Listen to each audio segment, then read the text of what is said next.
PKS galau baru saja mengumumkan Sohibul Iman sebagai calon gubernur Jakarta, lalu direvisi bahwa Sohibul Iman bukanlah calon gubernur, melainkan calon wakil gubernur mendampingi Anies Baswedan. Artinya calon gubernur dari PKS tetap Anies Baswedan.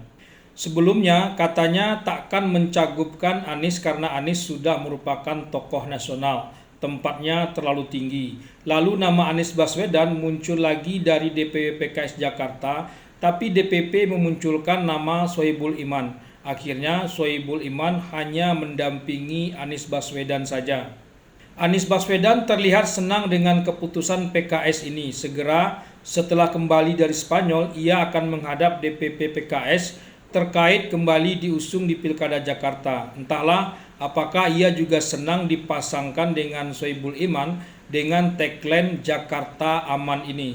PKB juga sudah mendeklarasikan akan mengusung Anies. Terlihat kurang sreg dengan langkah yang dibuat PKS ini karena memborong 2 kursi sekaligus tanpa terlebih dulu berkomunikasi dengan PKB. PKB pernah menawarkan nama Anies Kaisang, kendati Kaisang sudah menegaskan bahwa dia dan Anies itu berbeda, jadi tak bisa dilanjutkan gimmick politik yang seperti itu.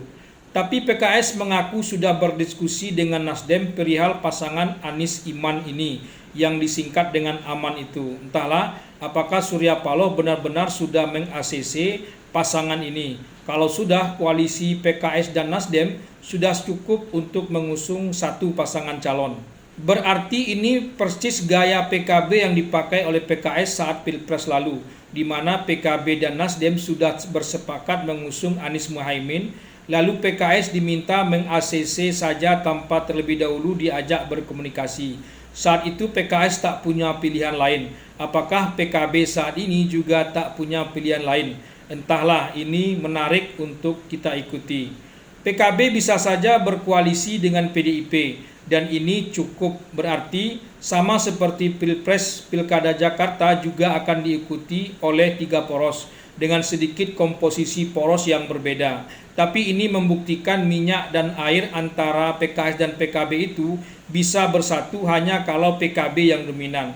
Kalau sebaliknya, PKB tak mau alias ogah. PKS mungkin sudah sadar itu, tapi saat di Pilpres, PKS memang tak punya pilihan lain kecuali mendukung Anies untuk menjaga suaranya. Di Pilkada Jakarta pun sebetulnya juga tak punya pilihan lain kecuali bersama Anies. Buktinya baru sehari Sohibul Iman diumumkan sebagai calon gubernur, langsung turun tangga menjadi calon wakil gubernur Anies. Baru sinyal saja PKS akan meninggalkan Anies, langsung para pendukung fanatik Anies yang bisa saja juga berada di internal PKS meradang. PKS dituduh macam-macam. PKS ciut dan langsung berubah haluan. Anies tentu saja happy dengan keputusan PKS ini. Anies tanpa PKS, keduanya sama-sama tak berarti.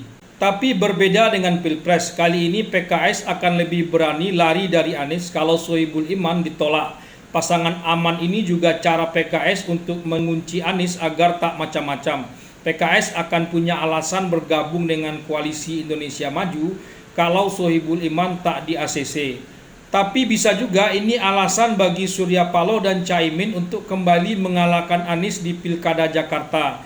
Dulu ada rumor pasangan Anies Muhaimin ini memang skenario untuk lebih mudah mengalahkan Anies ketimbang mengalahkan Anies AHY. Jadi ia sengaja dibuat untuk menggagalkan Anies AHY.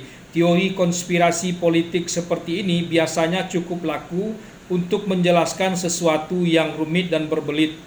Diprediksi pasangan Anies Iman ini akan mentok secara elektabilitas. Segmen pemilih Anies tak akan bertambah, tapi makin militan atau mengeras iya. Ini akan menjadi dilema tersendiri bagi Anies. Anies akan segera menghadap DPP PKS sepulang dari Spanyol, bisa jadi untuk kembali membujuk PKS agar merelakan saja 18 kursi PKS itu dipakainya demi umat dan dakwah di Indonesia. Entahlah.